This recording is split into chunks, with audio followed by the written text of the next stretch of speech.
Bonjour et bienvenue sur cette vidéo pour découvrir une quatrième légende urbaine. Cette fois-ci, nous partons au Japon.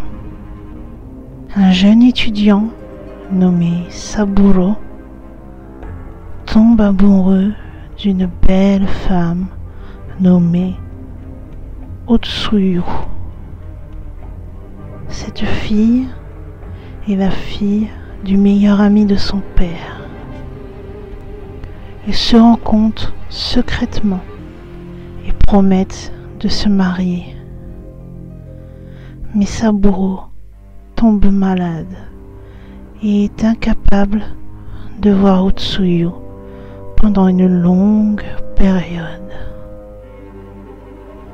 Plus tard, quand Saburo récupère et va voir son amour, on lui dit que Otsuyu est morte.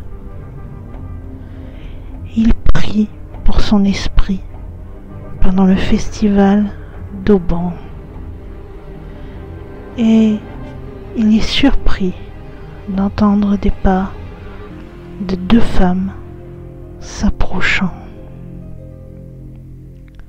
Quand il les voit, il semble que ce sont Otsuyu et sa servante. Il est révélé que sa tante, qui s'opposait au mariage, avait répandu la rumeur selon laquelle Otsuyu serait morte. Et on a dit à Otsuyu à son tour que Saburo était mort. Les deux amants, enfin réunis, commencent leur relation à nouveau en secret. Chaque nuit, Otsuyu, accompagné de sa servante, qui porte une lanterne pivoine, passe la nuit avec Saburo. Cela continue avec bonheur jusqu'à ce qu'un soir, un serviteur épie à travers un trou dans le mur dans la chambre de Saburo et le voit avoir des rapports sexuels avec un squelette en décomposition, tandis qu'un autre squelette repose dans la porte tenant une lanterne pivoine.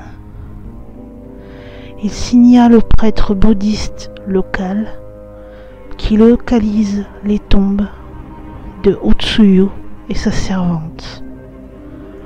Prenant Saburo, il le convainc de la vérité et accepte d'aider Saburo à garder sa maison contre les esprits.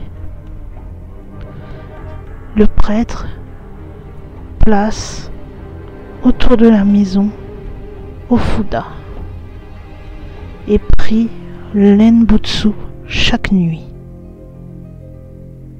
Le plan fonctionne et Otsuyu et sa servante sont incapables d'entrer.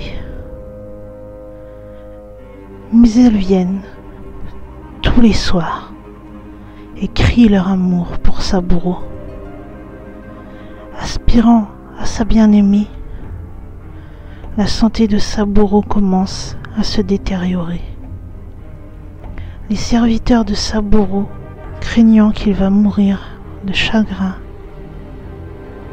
les laissant sans travail, suppriment le Ofuda de la maison. Otsuyu entre et a de nouveau des rapports sexuels avec Saburo. Dans la matinée, les fonctionnaires trouvent Saburo mort, son corps enlacé avec le squelette de Otsuyu. Son visage est radieux et heureux.